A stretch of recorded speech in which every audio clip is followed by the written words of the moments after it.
Hi, I'm Jeremiah. I'm doing a three video scenarios for Straighterline for a first aid CPR class.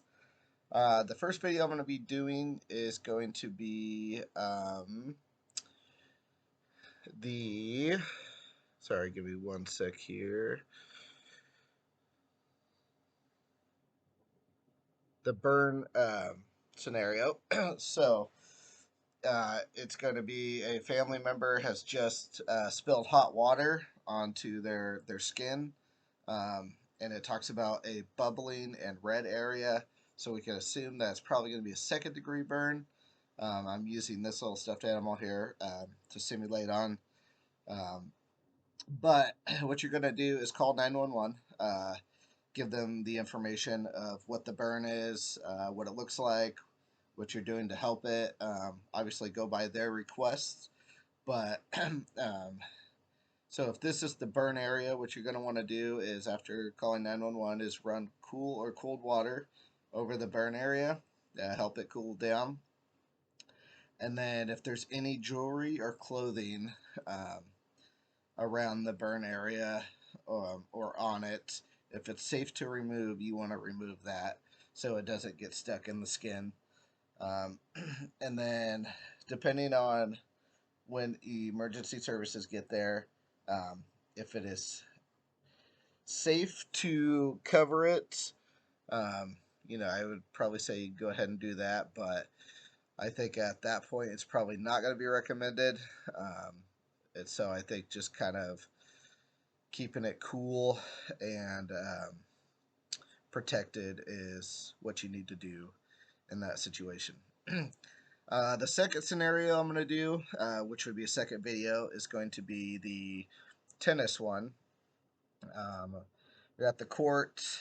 Somebody you're playing with has described chest pain and a sore arm, and you ask them to lie down. They refuse, say because they feel nauseous. And so, what would you do? I think at that point, if you can get them to maybe request that they safely sit down, you can assist them in that. Just to, in case they do have a point where they faint, they don't injure themselves as badly or at all willingly. And then just depending on what the severity of the pain is, calling 911 at that point. Seeing if you can get them to take the focus off the pain or off the situation by looking at you, maybe doing some deep breaths like because if it's an internal pain, you may not be able to fix it at that moment. So all you can do is really either get them to confront it by talking about it and letting you know what's going on. So maybe if you're on the phone with 911 at that point, or if you are 911, you can kind of get a better idea of how to address it at that point. And then the last video and scenario that I'm going to do is the you're out with friends, you're at a Chinese restaurant, everybody's laughing and having a good time, and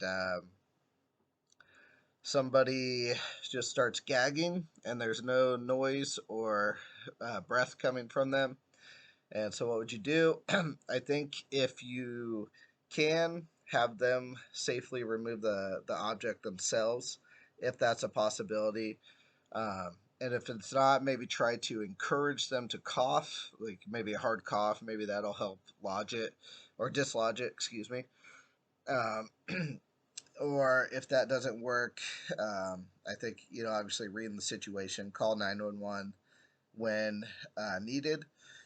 And then what you want to do is, so I'm going to be using this again, is you want to get behind them. So if we were fully standing, you would put your leg between their legs behind them like that. Get your arms around them, kind of, if this is their navel area, kind of get a like fist type thing, something that's going to have a lot of brace and sturdiness. You want to try to get your head down next to theirs. Obviously, they're going to be a bit bigger, but to kind of stabilize them and to protect yourself as well. And then push in and up, to get the item that's stuck in there dislodged. And obviously, if you get it dislodged before the ambulance shows up, just kind of get them to sit down after that. Take a breath, and then when the ambulance get there, have them get assessed at that point. So yeah, that is what I have. Appreciate you taking the time to watch this, and thank you very much.